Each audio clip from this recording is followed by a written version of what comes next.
Carboxylic acid chapter सुरु गरेको थियौँ। त्यसमा हामीले पहिला इन्ट्रोडक्सन, नोमेनक्लेचर, आइसोमेरिज्म के कस्तो रहेछ त्यो सबै कुरा हामीले पढिसकेका छौँ। त्यसपछि हामीले त्यसको बारेमा त्यसको प्रिपरेसन कस्तो हुँदो रहेछ, different types of methods of preparation of carboxylic acid पनि कभर गऱ्यौँ। अब चाहिँ हामीले physical properties of carboxylic acid. Physical properties of carboxylic एसिडमा हामीले मेनली 3टा कुरा डिस्कस गर्छौँ। So first is solubility, second is state, color and order, the third is boiling point. So firstly solubility. So solubility को कुरा जहाँ आउँछ त्यहाँ फर्स्टमा हामीले ध्यान दिनुपर्ने कुरा एउटा रहेछ कि intermolecular H bond. जुन अर्ग्यानिक कम्पाउन्डले intermolecular H bond बनाउँछ, they are insoluble in water.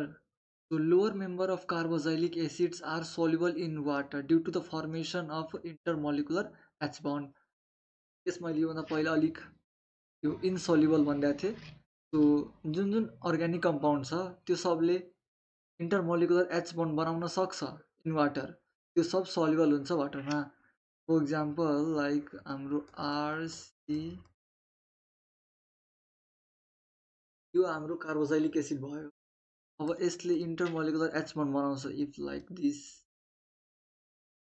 Is the molecular structure of water in here.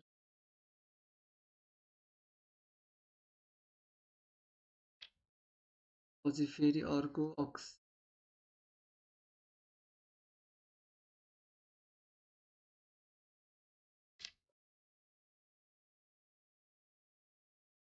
यस्तो बनायो भने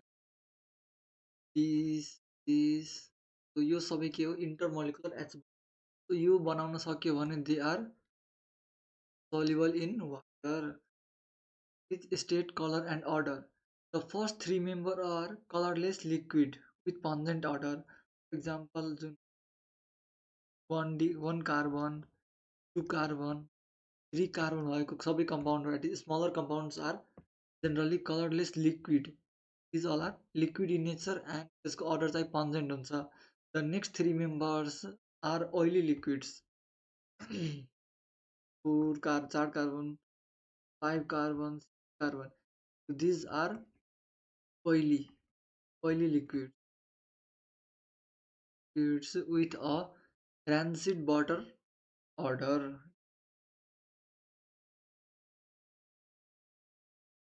हुन्छ. Then after the higher member of 6 plus is 7 plus carbon छ भने these types of carboxylic acids are colorless and odorless waxy solid. यहाँदेखि they become solid in nature. त्यो पनि waxy solids and they have no odor, no color. Third thing is boiling point. Boiling point is also directly related with the intermolecular H bonding. So the boiling point of carboxylic acid is higher than those of other classes of organic compound of comparable molecular weight because of the greater extent of intermolecular hydrogen bonding carboxylic acid. So same molecular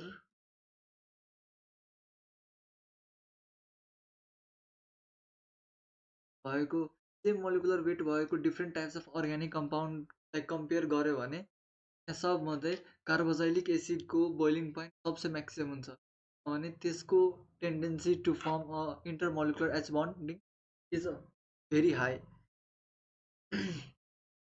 so अब त्यसको order देख्यो भने सबसे धेरै भनेको carboxylic एसिडको maximum हुन्छ boiling point, then after alcohol, त्यसपछि कीटोन, त्यसपछि अल्डिहाइड, देन इथर एन्ड लास्टमा अल्केन. यहाँबाट हामीले यो भन्न सक्छौँ कि carboxylic acid has higher boiling point whereas alkane has the minimum boiling point. अब हामी केमिकल प्रोपर्टिजको कुरा गर्छौँ. सो केमिकल प्रोपर्टिजमा हामीले फर्स्टमा हेर्नुपर्ने acidic nature. The carboxylic acid नाममै एसिड छ भने त्यसको एसिडिक प्रोपर्टिज के कस्तो छ त्यसको बारेमा कुरा गरौँ. The carboxylic acid dissociates in an aqueous medium to yield hydrogen ions, which is responsible for its acidic nature. जुन हाम्रो कार्बोजाइलिक एसिड छ त्यसलाई हामीले पानीमा टुक्राइदियो भने it dissociates into RCOO negative charge plus H3O positive charge. This is hydronium ion. So यही रिजनले they show the acidic nature. Carboxylic acids are a stronger acid because the carboxylate ion, the conjugate base of the carboxylic acid, is stabilized by the resonance. अब जुन यो so this is the carboxylate ion. It ion. अब यसको resonance देखेर भने R double bond O negative charge. अब यो negative charge छ भने it tries to keep air अर्को स्ट्रक्चर भनेको यो हुन सक्छ कि त तलको अक्सिजनमा नेगेटिभ चार्ज बस कि त सो अब यो नेगेटिभ चार्ज कि त यहाँ छ कि त यहाँ. सो यो दुवैले अल्टरनेटली आफ्नो ठाउँ चेन्ज गरिरहेको हुन्छ. द्याट्स वाइ यसको जुन स्ट्रक्चर छ लाइक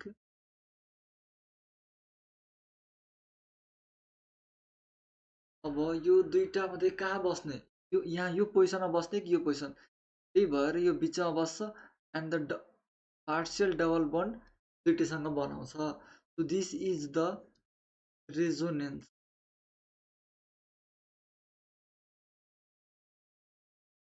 मीन्स हाइब्रिड स्ट्रक्चर.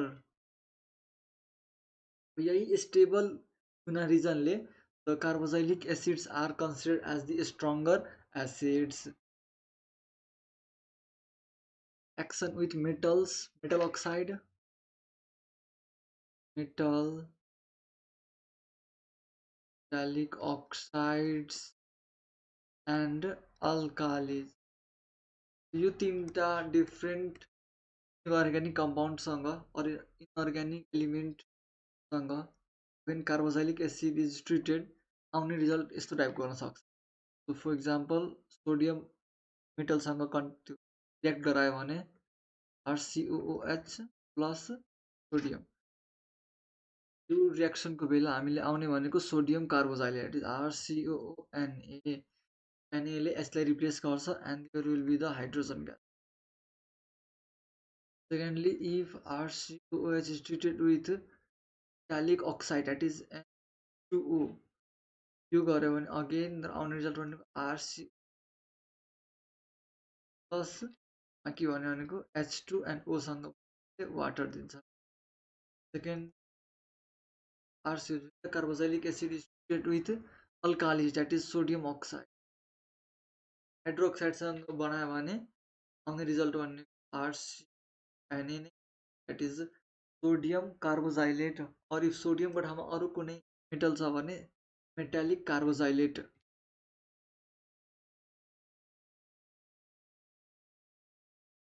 कार्बोजाइलेट यो आउने हो plus water. These are the products which we obtained when the carboxylic acid is treated with metals, metallic oxide and alkalis. Next thing is when it is treated with metal carbonate and bicarbonate. यसमा पनि हामीले सोडियमलाई consider गर्यो भने when it is treated with sodium carbonate and bicarbonate, योसँग treat गरायो भने आउने result कस्तो हुन सक्छ. RCOOH is when treated with sodium carbonate. Again, it will give the sodium carboxylate that is two molecules of R. Since यहाँ Na दुईटा molecule छ so there will be the दुईटा मोलिक्युल अफ कार्बोजाइलिक एसिडलाई ट्रिट गरेर आफूमा combine गर्छ plus carbon dioxide plus. So this will be the reaction. For example हेऱ्यो भने for example as example 11 it is CH3OH plus Na2C. It will give O. S2. So this is the result.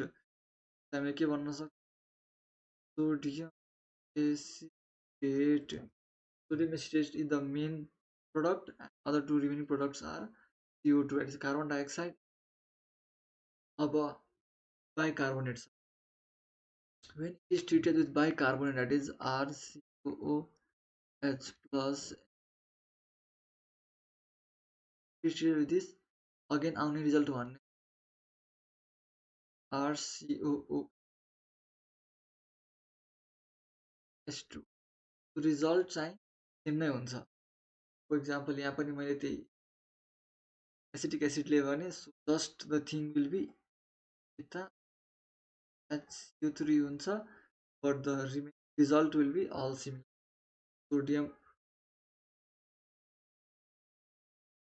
Sodium acetate नै आउने हो plus carbon dioxide and water. This is the final result when carboxylic acid is treated with sodium carbonate and sodium bicarbonate. Now the next types of reaction is with P2O5. P2O5 योसँग treat गरायो भने कस्तो reaction आउँछ. Carboxylic acid heating in presence of dehydrating agent like P2O5 to give acid anhydride. ले carboxylic एसिडलाई डिहाइड्रेटिङ agent P2O5 सँग treat गराइदियो भने आउने result भनेको एसिड एनहाइड्राइड हुन्छ. That is like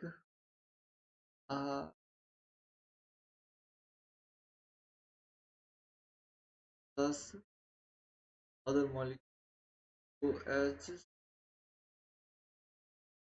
two molecules of carboxylic acid, result will be RC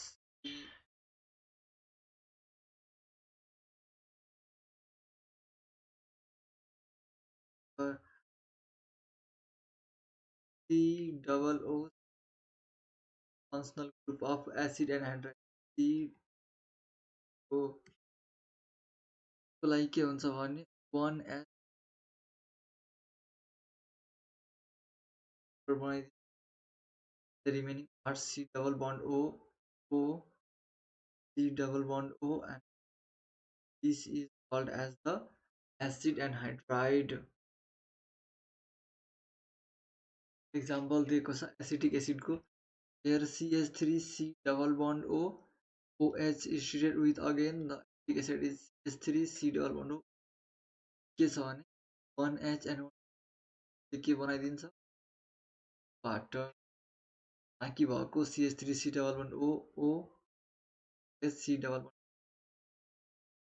This is considered as the acetic anhydride with water. Now the next type of reaction that is called as alpha halogenation of carboxylic acid. It is also called as HVZ reaction. HVZ को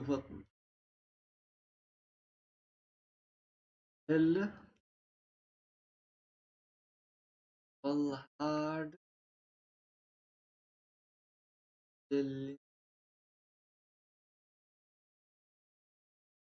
HVZ reaction.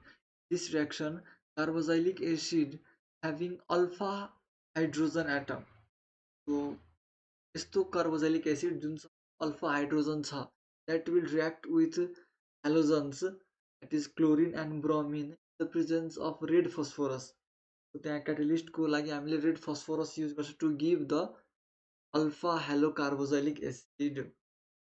So first of all alpha carbon and alpha hydrogen को बारेमा अलिक clear गर्दै मैले. When COOH is the functional group, योसँग attach हुने carbon is generally a alpha carbon. यो alpha कार्बनसँग आउने सबै हाइड्रोजनलाई के भन्छ हामीले alpha hydrogen. Alpha hydrogen is all replaced with the halogens during this reaction. Acetic acid here, so this carbon is alpha carbon, these three hydrogens are alpha hydrogens. So यो हाइड्रोजनहरूलाई replace गर्नलाई हामीले क्लोरिन ग्यास युज गर्छ as a halogen and red phosphorus is used. अब के हुन्छ भने carbon 3टा hydrogen थियो, एउटा हाइड्रोजन यसले रिप्लेस गरेर क्लोरिन आइसकेछ. वेयर CH2L यो भनेको जस्ताको. Again it is treated to give double duita carbon आइसकेछ. Again, when the chlorine is treated with the presence of red phosphorus, there will be the next. So you hydrogen हाम्रो 1 2 and 3 तीनटै हाइड्रोजनले भएको alpha हाइड्रोजनहरूलाई replace गरेर आफू त्यो ठाउँमा आएर यसले यो रिएक्सनलाई प्रोसिड गर्छ. So it is called as trichloroacetic acid. When there is all three H, so it is called as acetic acid. But when that all H is replaced with, then it is called as trichloroacetic acid. Action with lithium aluminum hydride. Carboxylic acid is reduced to primary alcohol with lithium aluminum hydride. So when RCOH is treated with this, हामीले के भन्न सक्छौं, reduction reaction. So RCOH is reduced to RCH2OH, that is the alcohol. There is acid. हामीले alcohol च्याप्टरमा यो पनि पढाएको थियौँ कि when alcohol is oxidized, it is converted into firstly the aldehyde, and aldehyde is again oxidized to convert into carboxylic acid. त्यही ठ्याक्कै यहाँ उल्टो रहेछ, is reduction.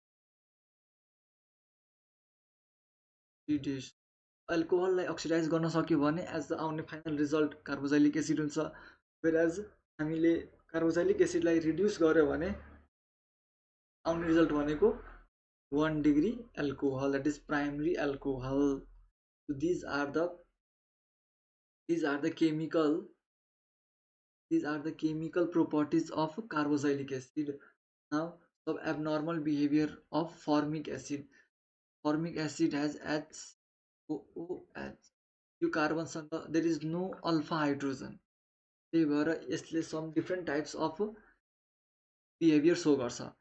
Like formic acid differ from other monocarboxylic acid because besides COH group it contains H group. So formic acid behaves both as an acid as well as an aldehyde. हाम्रो जुन यो formic acid को structure त्यो खाले हुने भयो. So यसमा if हामीले यो कन्सिडर गरिरहेछ भने it is carboxylic acid. But यस हामीले त्यहाँ यो कन्सिडर गरिदियो भने CHO group, so then it is called as aldehyde. So त्यही भएर हाम्रो जुन फर्मिक एसिड छ त्यसले एबनर्मल बिहेभियर सो गरिरा हुन्छ. त्यो टाइप्स डिफ्रेन्ट टाइप्स अफ रिएक्सनमा हेर्न सक्छ. Like in Tollens test, this formic acid is when treated with Tollens reagent, that is Tollens रिएजेन्टलाई रिएजेन्ट भनेको AgNH3 whole twice OH. When tolerance reagent is treated with formic acid, it will give silver mirror test. Silver mirror, that is silver plus CO2 plus H2O and ammonia gas. यो आउने result हो. The next is when Felling's test. Felling's test मा के हुन्छ भने when formic acid is treated with Felling solution. So Felling solution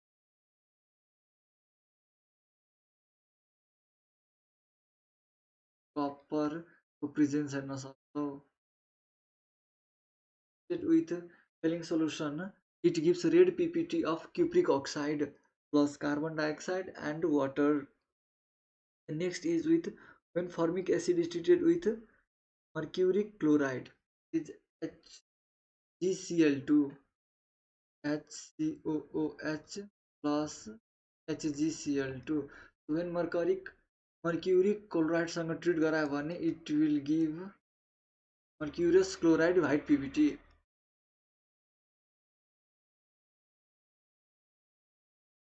right, PPT. So these types of reactions are also used to test whether the given compound is formic acid or not. So यो रियाक्सनहरू हामीले फर्मिक एसिडमा मात्र हेर्न सक्छौँ, अरू type of carboxylic एसिडमा यो रियाक्सनहरू देख्न मिल्दैन. Now the fourth type of reaction is action with acidified KMnO4. When formic acid is treated with KMnO4, presence of H2SO4, that is acid, it gives K2SO4 plus MnSO4, which is colorless, plus carbon dioxide and water. So carbon dioxide and water are the byproduct to every formic acid reaction. Again, action of heat. When formic acid is HCOOH, हामीले यतिकै hit गरिदियो भने यहाँबाट आउने भनेको it dissociates and gives carbon dioxide and hydrogen gas. So hydrogen gas and carbon dioxide gas को लागि formic acid हामीले युज गर्न सक्छौँ. The next type of reaction is conc H2SO4 or P2O5. When formic acid is treated with